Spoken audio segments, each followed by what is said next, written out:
ओम वांग में मनसि प्रतिष्ठिता मनो में वाचि प्रतिष्ठितम आविराविर्म एधि वेदस्य म आणीस्था श्रुतम मे मा प्रहासी अनेनाधीतेन अहोरात्रान् संदधामि ऋतं वदिष्यामि सत्यं वदिष्यामि तन्मामवतु तद्वक्तारमवतु अवतु माम् अवतु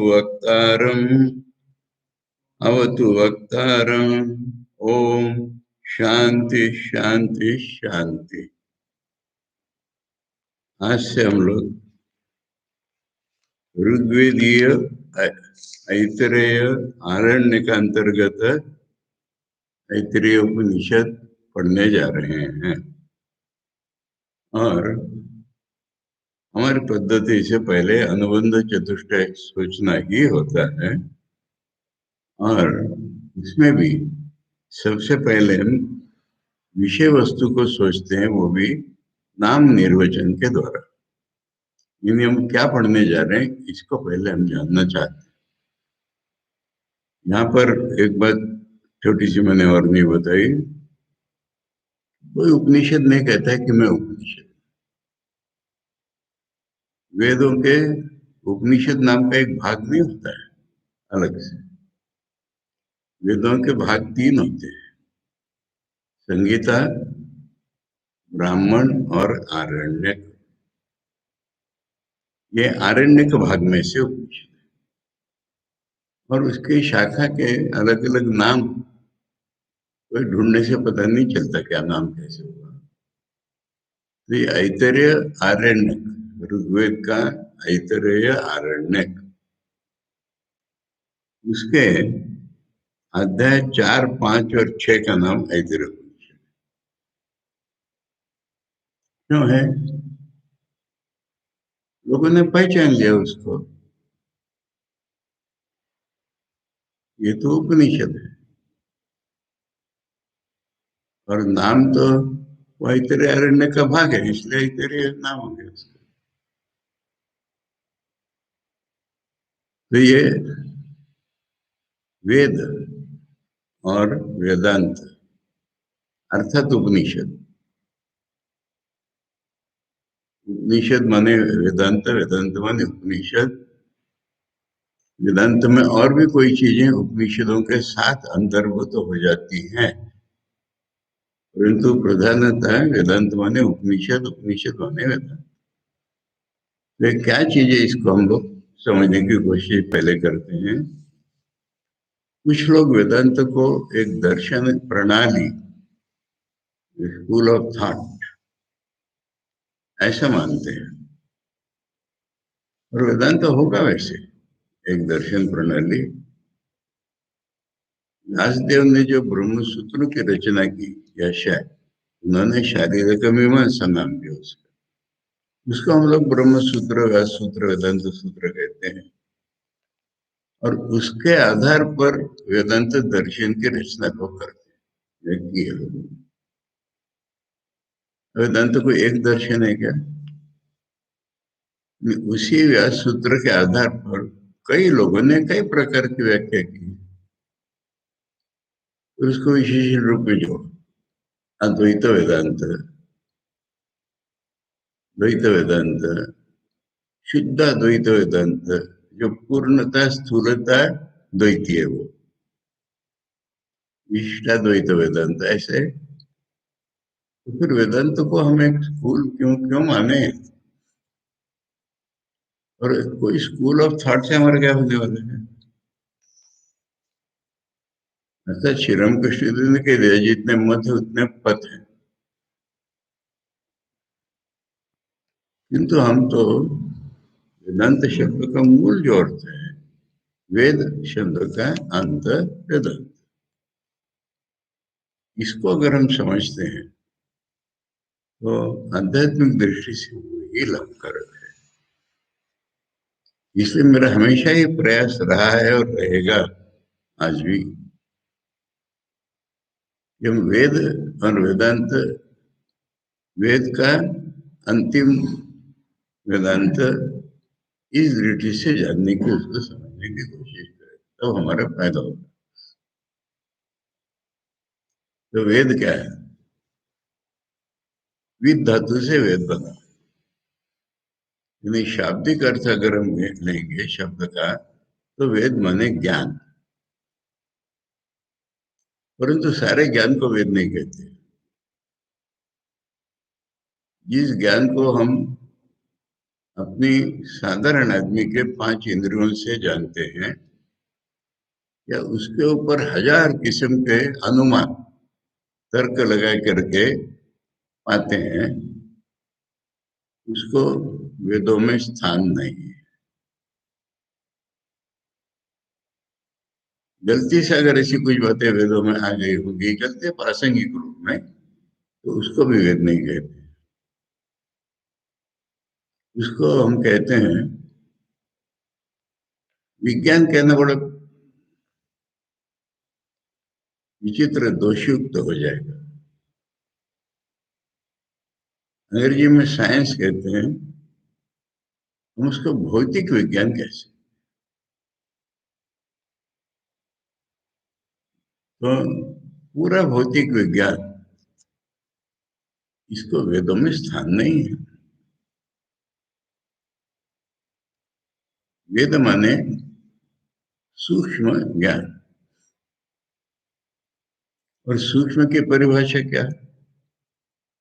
जो हमें इंद्रिय गोचर नहीं है, उसको सूक्ष्म कहते हैं। और इंद्रिय गोचर नहीं है, उसको असत्य अगर कोई कहे, वेदों में कहा है इसको, मैंने कैटेगरी के तौर पर सत्य और असत्य ऐसा व्यवहार करते हैं हम। तो इसको अगर हम असत्य ही मान लें, तो हमारा कोई ज्ञान ही नहीं है। वेदों को स्थान ही नहीं मिलेगा कहीं। इसलिए ये सूक्ष्म ज्ञान का नाम वेद है। अब ये सूक्ष्म ज्ञान कितने प्रकार का होता है, ये अगला सवाल होता है। और अध्ययन के द्वारा हम देखते हैं, ये कई प्रकार का होगा, पर 3 प्रकार का है मुख्यतः वेदों में। और इन 3 प्रकारों में से भी सबसे मुख्य जो है, वो है देवता ज्ञान। यानी हम देखते हैं अग्नि। अग्नि को एक भौतिक शक्ति के रूप में हम जानते हैं।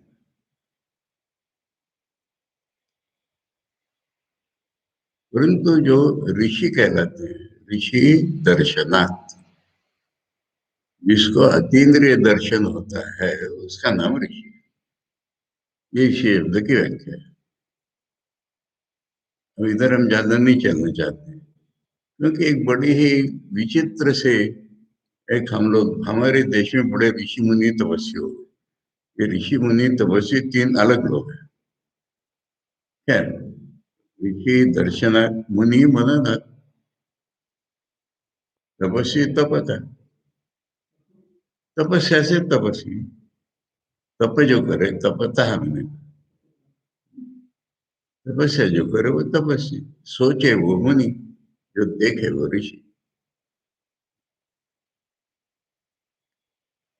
इन ऋषियों को क्या दिखाई पड़ता है? अग्नि, मेरे किचन में एक अग्नि, आपके किचन में एक अग्नि, जंगल को जलाने वाला एक अग्नि, मेरे पेट में एक अग्नि जो अन्न भोजन कराता है। और अग्नि का निवास स्थान कौन सा है पूछो तो? गलत। अरे कल सुना हम लोगों ने तो, अग्नि का अपना घर है समुद्र, पानी के अंदर रहता है। उनको रह जाने के बाद क्या किया? अग्नि तुम समुद्र में गच्छ। अपने घर चला जा, हमारे लिए आया था तो काम कर। ऋषियों की नजर में ये सारे अग्नि अलग अलग नहीं है। इसको हम कहेंगे समष्टि नजर। व्यष्टि एक एक शरीर से संबंध, मेरे चूल्हे में, तुम्हारे चूल्हे में, जंगल में, समुद्र में, पेट में, ऐसा नहीं है। हमें ऐसा दिखता है क्योंकि हमारी नजर बहुत शॉर्ट साइटेड है। ऋषियों को ऐसा नहीं दिखता है। उनको दिखता है अग्नि तो एक ही है, और वो जड़ शक्ति नहीं है, वो चेतन है। उसका नाम क्या हो गया? अग्नि देवता। देवता शब्द का अर्थ है चेतन, जड़ में चेतन, जड़ में समष्टि रूप में चेतन। ये समष्टि माने पूरी दुनिया की समष्टि नहीं, विशिष्ट समष्टि। माने अग्नि जलाने का काम कर रहा है, जला भी दे सकता है हमको। अग्नि कोई पानी नहीं बरसा रहा।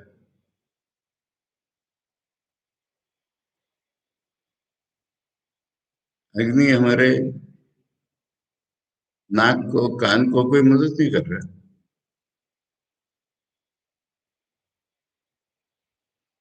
एक विशिष्टता युक्त समष्टि रूप में जड़ दिखाई पड़ने वाले में चेतन, ये देवता, अग्नि देवता। इंद्र, इंद्र क्या हो गए? ये देवता अगर बहुत से हैं, उनका एक राजा भी होना चाहिए, पता है, होना चाहिए कि नहीं से अनुमान नहीं है, पता है। इसका भी अपना काम होता है, पानी बरसाना।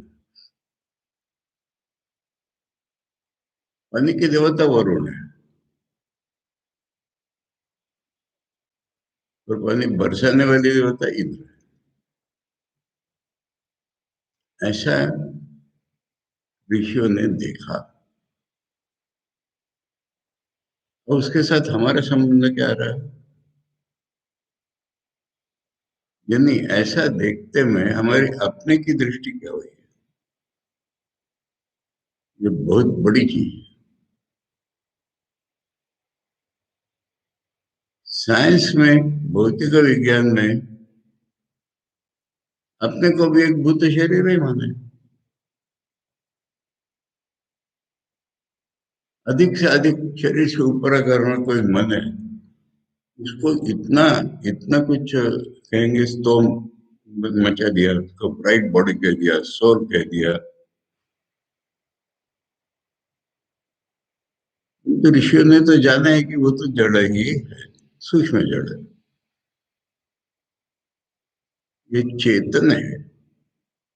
ये चेतनता की आइडिया साइंस को है ही नहीं। मॉडर्न साइंस कहते कहते पुराना हो गया वो। आज के साइंस को कहते हैं पोस्ट मॉडर्न साइंस। और उसमें एक कल्पना हुई कि चेतन नाम की भी कोई चीज है, उसकी हमको छानबीन करनी पड़ेगी, बस।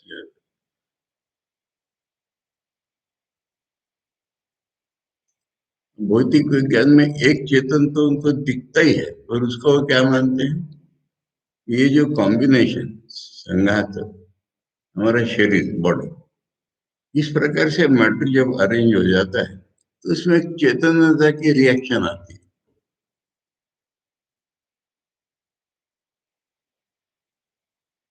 उसको साइंस वाले उदाहरण देते हैं, मैं साइंस की तरफ जा रहा हूँ पहले, कि सल्फ्यूरिक एसिड में कोई अग्नि नहीं है, पानी में कोई हीट नहीं है, और इन दोनों को मिलाओ तो बहुत हीट उत्पन्न हो जाए।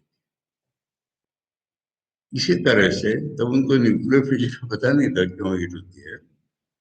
इसी तरह से ये जब एक शरीर नाम के विशिष्ट कॉम्बिनेशन हो जाता है, तो उसमें चेतनता की रिएक्शन। स्वामी विवेकानंद ने पूछा अगर इसके बाद चेतन तुमको दिखता है तो ये कॉम्बिनेशन बनाया किसने, ये तो बताओ। इसका तो कोई एक्सप्लेनेशन नहीं है। कभी जन्म में तुम्हारे बाबा के जन्म में, तुम्हारे बेटे के जन्म में मिलेगा ही नहीं तुमको इसका। अगर इसको बनाने वाला कोई चेतन है तो वही इसके मार्फत प्रकाशित कैसे नहीं हो सकता। इसके रिएक्शन नहीं है वो चेतन। खैर, ये एक तरफ, हमें आगे नहीं बढ़ना है। इसके उद्देश्य इतना था कि चेतन जिसको कहते हैं उसका पता नहीं। और ये कोई अनुमानिक बात नहीं है। साइंस में जैसे अनुमान से चेतन या अनुमान से कुछ चीज आती है, ऐसे अनुमानिक नहीं है। ये ऋषियों को दिखता है। उन्हीं का नाम ऋषि हो गया। हाँ, मैं कह रहा था इसका हमारे साथ क्या संबंध। हम भी चेतन है। एक व्यष्टि शरीर में, मन की बात की थी इसलिए रुका था। शरीर और मन नाम की एक व्यष्टि, इसके भीतर प्रकाशित होने वाला चेतन, ये जब हमारी अपने धारणा या ज्ञान होता है तभी हमें बाहर कोई चेतन दिख सकता है, नहीं तो नहीं। अगर हम अपने को जड़ शरीर या मन युक्त शरीर मानते रहे तो बाहर चेतन का पता हमें नहीं चल सकता।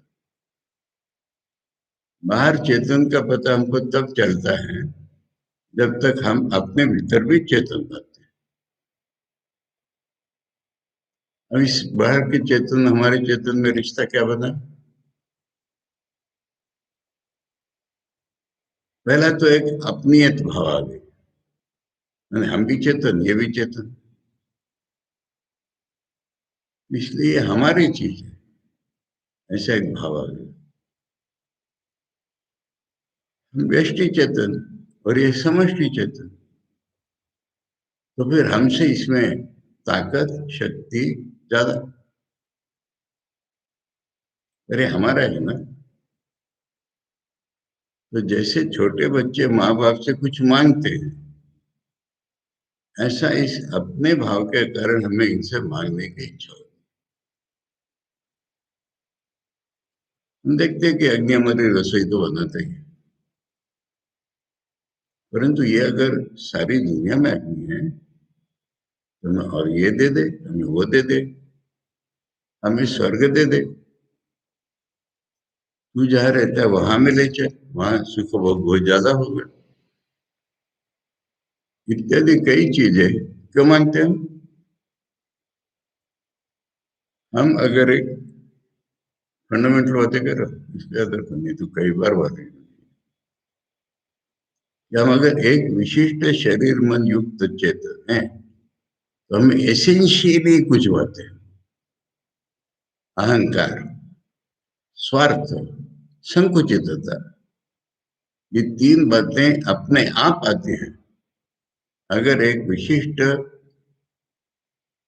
विशिष्ट शरीर मन के संबंध चेतन अगर है।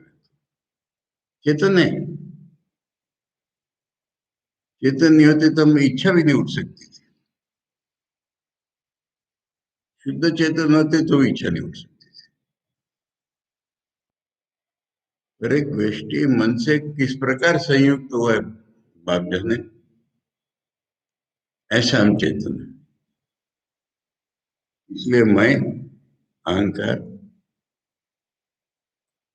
संकुचितता, सीमित, और भोग या स्वार्थ, भोग की इच्छा, इसलिए हम इनसे कुछ मांगते हैं। अब किसी से कुछ भी मांगो तो फिर लेन देन का सवाल आता है। क्यों मुफ्त में देगा कोई, तो तुम उनके लिए कुछ दो। इस परस्पर आदान प्रदान के लिए कर्म कांड बना। और ये अधिकतर ब्राह्मणों की मगज से बनता है, इसलिए वेदों के इस भाग का नाम ही ब्राह्मण भाग। ये सूक्ष्म ज्ञान का दूसरा प्रकार हुआ कि कौन सा कर्म करने से क्या फल मिलेगा। यह हमें आंखों से दिखने वाली चीज नहीं है, अनुमान से पता चलने वाली चीज नहीं है, और हम अनुमान या कल्पना के राज्य में नहीं है। ऋषियों को दिख रहा है ये भी सूक्ष्म ज्ञान।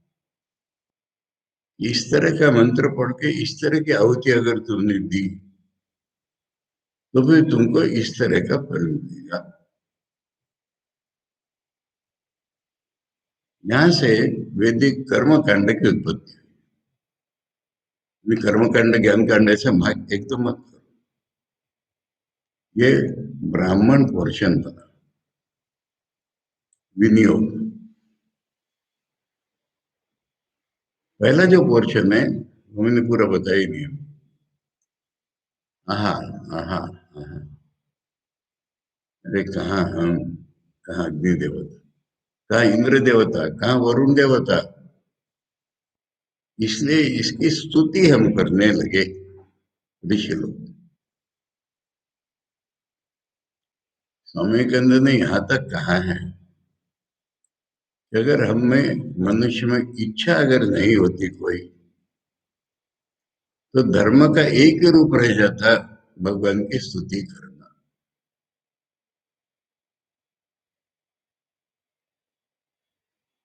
भगवान तक पहुंचे नहीं हमने, और इन देवताओं की स्तुति। और इन स्तुतियों का अगर संग्रह हमने किया, कलेक्शन, जैसे हमारा भजनांजलि, स्तवनांजलि,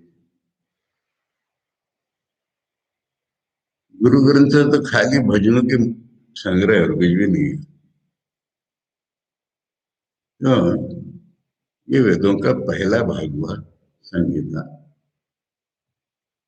संगीता मैंने कलेक्शन, बाकी समझ लो कि कलेक्शन ऑफ हिम्स, सूक्त तो उसको कहते हैं। सूक्त, सूक्त मैंने वगैरह शुद्ध नहीं, सूक्त बोलो ना उसको। सूक्त उसका नपुंसक में नहीं रूप करते। सूक्त, अच्छी बात। अच्छी बात मैंने देवताओं की स्तुति, इसको छोड़ के अच्छी बात नहीं। तो ये सूक्तों का संग्रह जो है संगीत। ऋग्वेद की संगीत खोल के देखो, इंद्र के नाम से मैक्सिमम सूक्त आते, अलग अलग ऋषि का इंद्र ऋषि।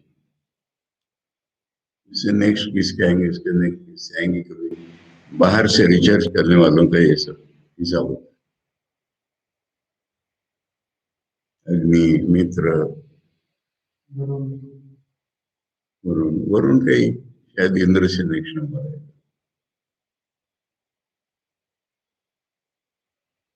तो ये संगीता पर है। और कौन सा कर्म करके, किस मंत्र का किस तरह उच्चारण करके, कैसे आहुति देने से कौन सा फल मिलेगा, ये भी जो सूक्ष्म का ज्ञान है, कर्म कांड का ज्ञान, उसका नाम वेदों में है ब्राह्मण। अब कुछ लोग ऐसे होते हैं, बूढ़ा होने पर ही होते हैं ऐसे नहीं, यंग एज में भी हो जाते हैं। तो उनको ये दुनिया बड़ी स्थूल और गंदी लगती है। स्थूलता के कारण गंदी लगती है। और पशु लेवल पर जो आदमी है, कितने भी बड़े होंगे अपने विषय में, जिनको स्थूल दुनिया पसंद है, वो पशु लेवल के आदमी, उनको इधर की गति नहीं है। और ऐसे आदमी जो होते हैं, जिनको स्थूल दुनिया गंदी लगने लगती है, ये जंगल में तो चले जाते हैं। ये जहाँ स्थूल वस्तुएं उनके हाथ में नहीं है,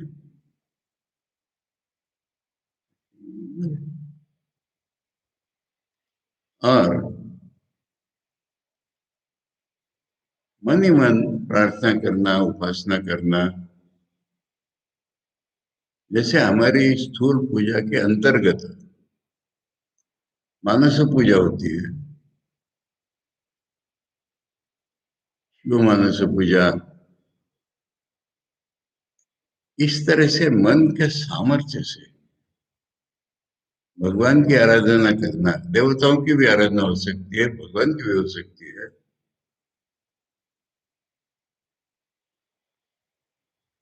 मन की शक्ति तो बहुत अधिक बढ़ जाती है उसमें।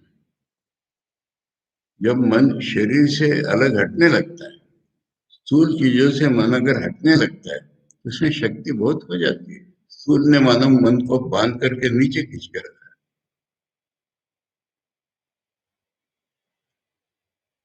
तो वेदों के उस भाग को आरण्यक कहते हैं।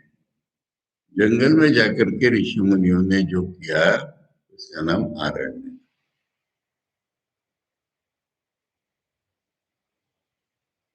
अब देवताओं के, अब ये वेदों के तीन भाग हो गए, तीनों सूक्ष्म ज्ञान के।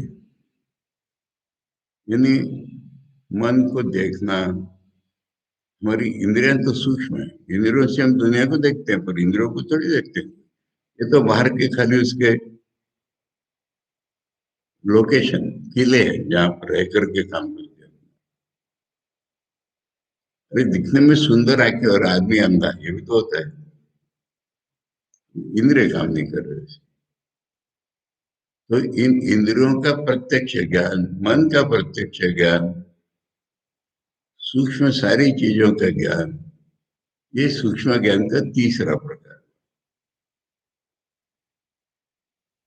तो सूक्ष्म ज्ञान के हमने तीन प्रकार देखे।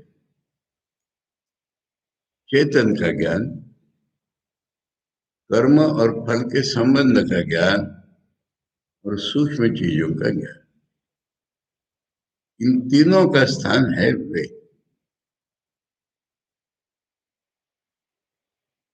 अब होता क्या है, संगीता में आओ दोबारा। मान लो हम उतने स्वार्थी नहीं है, मान लो हमें सत्व गुण है, या मान लो हमें निस्वार्थता है, तब देवताओं की स्तुति करते करते हमारे ऊपर प्रभाव उसका क्या होता है? स्वार्थी पर प्रभाव होता है कि उनसे कुछ मांग लो, और निस्वार्थी पर प्रभाव होता है कि उसका लेवल, ये भक्ति की एक शक्ति है कि हमारे मन का, हमारे बोध का लेवल बढ़ जाता है। हम वास्तविक ऊंचाई पर, माने फिजिकल ऊंचाई नहीं, मन की ऊंचाई पर, बोध की ऊंचाई पर पहुंचते, तो हमारा दर्शन अलग प्रकार का हो जाता है। क्या हो जाता है, ये जो समष्टि विशिष्ट चेतन, जड़ में दिखाई पड़ने वाले, ये अलग अलग नहीं है।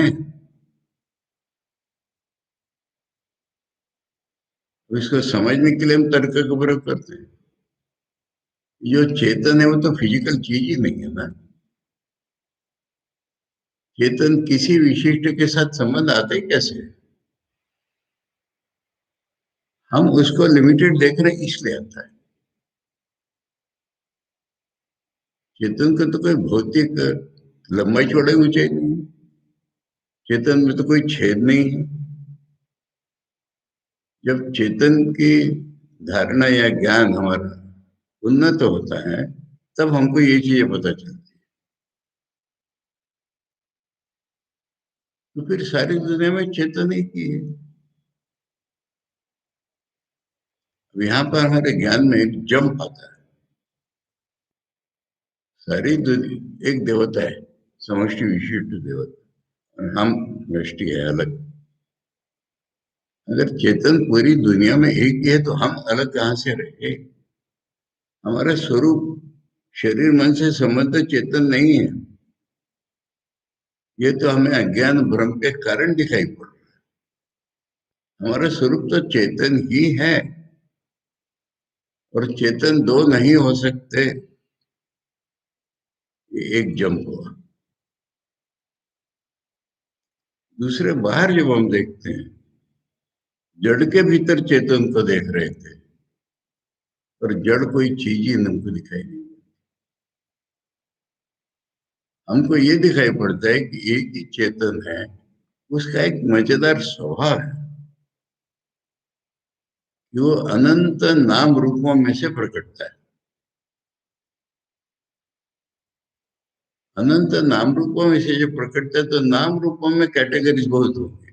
व्यष्टि होगा, आदमी होगा, पशु होगा, समष्टि देवता होगा।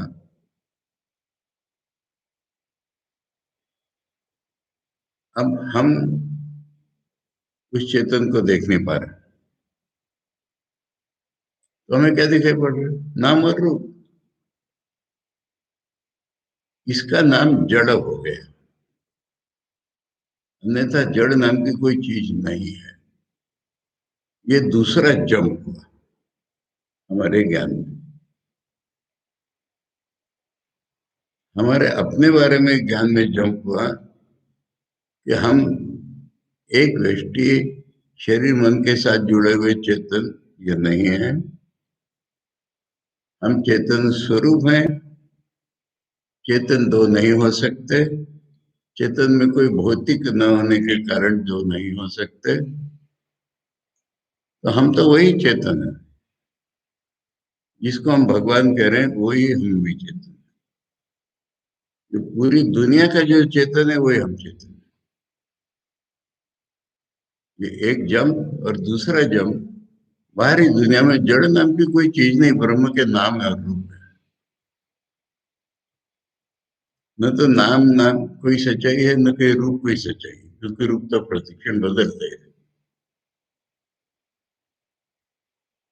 इसको हम क्या कहेंगे? इसको कहेंगे तो वेद जो है, सूक्ष्म ज्ञान, देवता ज्ञान, ये अपने चरम पर पहुंच गया। इससे ऊपर कोई नहीं पहुंच सकता। पहुंचना ही खत्म हो गया वहां। अगर हम अलग नहीं है तो पहुंचना खत्म हो गया। पहुंचे ही हुए हैं।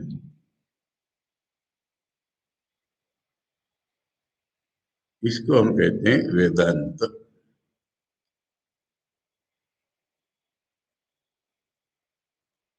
और दुनिया में कोई जड़ नहीं है, ये वेदांत। वे संगीता भाग में देवताओं की स्तुति करते में आ गए। स्तुति के प्रभाव से आगे कैसे? अब चलिए ब्राह्मण पुरुष में, ये देवता का जो मंत्र है, इसको हम इस प्रकार विनियोग करेंगे। ये विनियोग सोचना ही तो मुख्य बात है ना। अब कोई विनियोग सोचते सोचते, अरे ये जो देवता है ना, इसका क्या विनियोग करेंगे? तो इसलिए ब्राह्मण भाग में वेदांत आ गया।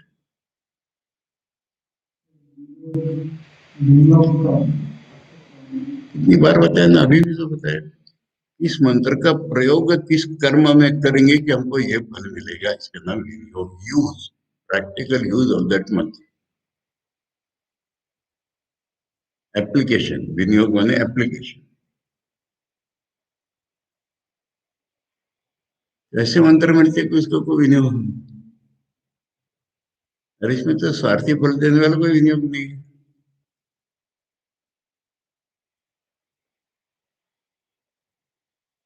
इसलिए ब्राह्मण भाग में वेदांत है।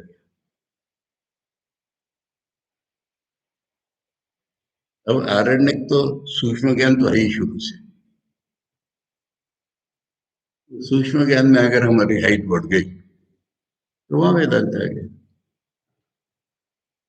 इसलिए उपनिषद ये वेदों का एक अलग भाग नहीं है। संगीता पोर्शन में भी उपनिषद मिलती है,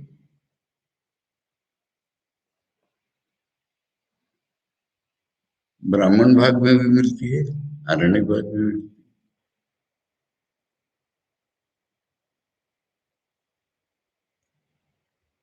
एक थोड़ी मजे की बात है कि जो सबसे बड़ा कलेवर में ऋग्वेद, जिसमें एक आरण्यक भाग में जाकर के 3 चैप्टर्स उपनिषद हो गए। अब एक बात इसमें और बोल दूं मैं, ये ऋग्वेद में प्रधान होता है, कोई इंडिविजुअल सूक्त ऐसे हैं कि जो वेदांत के समकक्ष है, वेदांत ही है वो, और उसको अलग निकाल के किसी ने उपनिषद नहीं कहा। शंकराचार्य ने उस पर भाष्य नहीं किया, उस पर सायणाचार्य ने भाष्य किया, तो वो सूक्त ही नाम रह गया उनका। पुरुष सूक्त, स्त्री सूक्त या देवी सूक्त, नासदीय सूक्त, ये सूक्त इस तरह के।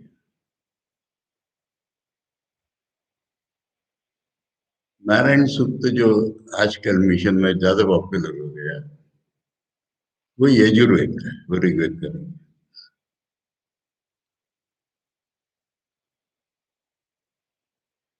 पुरुष सूक्त ऋग्वेद का अलग है, यजुर्वेद का अलग है। अलग माने यजुर्वेद में और भी 2-4 मंत्र हैं उसमें, ऋग्वेद में नहीं है इतने। ये थोड़ी अवान्तर चर्चा हुई, तो ये वेदांत है। अब इसमें मूल बात तो आई नहीं अभी तक, उपनिषद शब्द की चर्चा नहीं है। इसका नाम उपनिषद क्यों हुआ? उपनिषद शब्द के 2-4 अर्थ होते हैं। रहस्य ज्ञान सारे उपनिषद कहलाते हैं। सीक्रेट नॉलेज बाहर का नहीं है, भीतर का है, वो सब। किंतु ये उसके गौण नाम अर्थ हो। इसमें 3 शब्दों का योग है, उप अधिक नी अधिक सत। और ये सत जो है सच्चिदानंद वाला सत नहीं, ये सत एक धातु है, यानी क्रिया प्रदर्शित करने वाली धातु। और इसके 2-3 अर्थ होते हैं। धातु नाम बहु अर्थ बोले ना, नष्ट हो जाना, कुछ चीज तक पहुंच जाना या पा लेना किसी चीज को, और समाप्त हो जाना, नष्ट हो जाना, समाप्त हो जाना, अलग शिथिल हो जाना, समाप्त हो जाना। अभी उप और नी लगने से ये तो बड़े जनरक हो गया। क्या पा लेना, नष्ट हो जाना, क्या नष्ट होगा, क्या पाएंगे? तो उप शब्द का अर्थ होता है पास जाने से। तो सतनाम किसी उपनिषद, किसी पुस्तक का नहीं हुआ है, ज्ञान का हुआ है। इस ज्ञान के पास जाने से, अगर कोई ऋषि सिखाने वाला तो उसके पास जाएंगे, ज्ञान के पास कैसे जाएंगे? यानी ज्ञान को अपनाने से, ज्ञान को अपने पास लाने से, ज्ञान को अपना बना लेने से, निश्चय से और निष्ठा से। अगर हम इस ज्ञान के पास जाते हैं, किसके पास? जो वेदांत ज्ञान है, जो वेदों का अंतिम ज्ञान है, उसके पास अगर हम प्यार से, निश्चय से, निष्ठा से जाते हैं, तो हमारा जो अज्ञान है, आज अपने को हम शरीर मन मान रहे हैं, ये सबसे बड़ा ज्ञान, ये नष्ट हो जाएगा। और जो एकमेव अद्वितीय ब्रह्म है,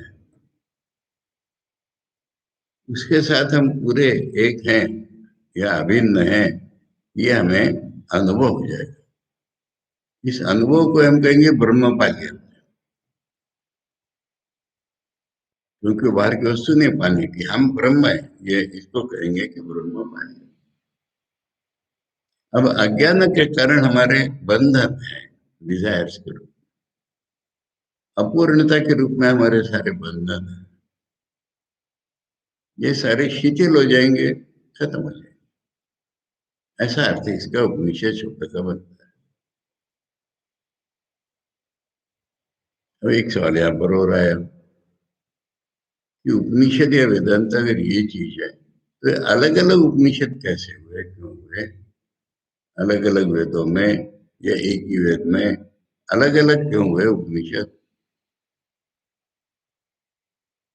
इसका जवाब है कि मनुष्य का मन अनंत किस्म का है।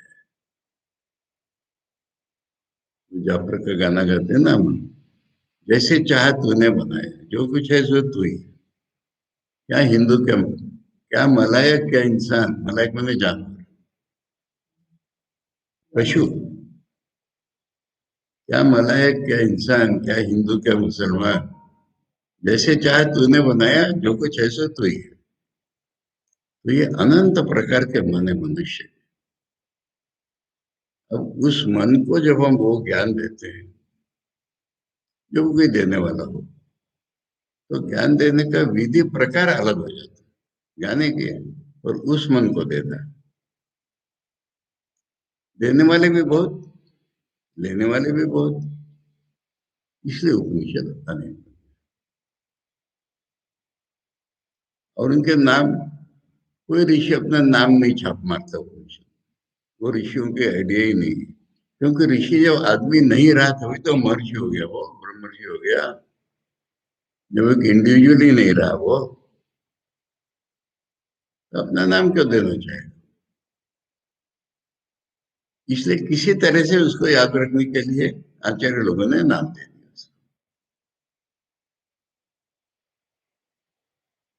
ये नाम निर्वचन आज किया। एक छोटी सी पॉइंट इसमें और हो जाए कि जब हम किसी ग्रंथ को, पुस्तक को केवल उसके लिए ही जो विनियोग करते हैं कि हमें तो ब्रह्म का ज्ञान पाना है, तब उस ग्रंथ का नाम भी गौण अर्थ में उपनिषद हो जाता है। उपनिषद शब्द मूलतः ज्ञान के लिए है, और किसी पुस्तक को अगर हम केवल उस ज्ञान के लिए विनियोग वापरते हैं, व्यवहार में लाते हैं, तो उसका भी नाम उपनिषद हो जाता है। तो इस तरह से आज ये ऋग्वेदीय, ऐतरेय, आरण्यक के अंतर्भूत होने से इसका नाम ऐतरेय उपनिषद हुआ। यह नाम निर्वचन आज हम लोगों ने।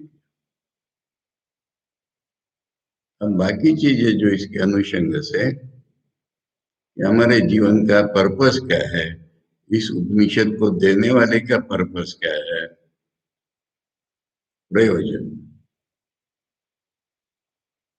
और हम कौन है जो इसका फायदा उठा सकते हैं, वो हम कौन है, और किस तरह से इस उपनिषद को, ज्ञान को ग्रहण कर सकते हैं हम, जिससे हमें वो फायदा हो। नहीं तो वेदांत को लेकर के, उपनिषदों को लेकर के पीएचडी मिलेगी, डीलिट मिलेगा, कविता मिलेगी, वेदों में स्त्रियों की पोजीशन ढूंढेंगे, वेदों में समाज कैसा था ढूंढेंगे, इससे तो आज्ञान ही मिलेगा। इसलिए कैसे उस वेदांत को हैंडल करने से हम ब्रह्म तक पहुंचेंगे, इसको कहते हैं संबंध। What is the connection between this book and that. तो ये अधिकारी यानी हम, विषय, टेक्स्ट, संबंध, कैसे उसको यूज करना है कि हम प्रयोजन पाएंगे, अपना प्रयोजन क्या है, ये चर्चा हम लोग कल करेंगे। अब इसकी जो मंगलाचरण हम लोगों ने पढ़ा, उसकी चर्चा बाद में। तो इस मंगलाचरण या शांति पाठ करो, पढ़ते हैं। अद्भुत है इसका, हर एक का अद्भुत है अपना अपना। ओम वांग में मनसी आविराविर्म एधि वेदस्य आणीस्था श्रुतम मे मा प्रहासी अनेनाधीतेन अहोरात्रान् संदधामि ऋतं वदिष्यामि सत्यं वदिष्यामि तन्माम् अवतु तद्वक्तारम् अवतु अवतु माम् अवतु वक्तारम् अवतु वक्तारम्। ओम शांति शांति शांति। इसमें लिखे हुए में दंडियां अलग अलग होती हैं, पर अर्थ की दृष्टि से वाक्य ऐसे नहीं होता। हरि ओम तत्सत। श्री रामकृष्णार्पणम्।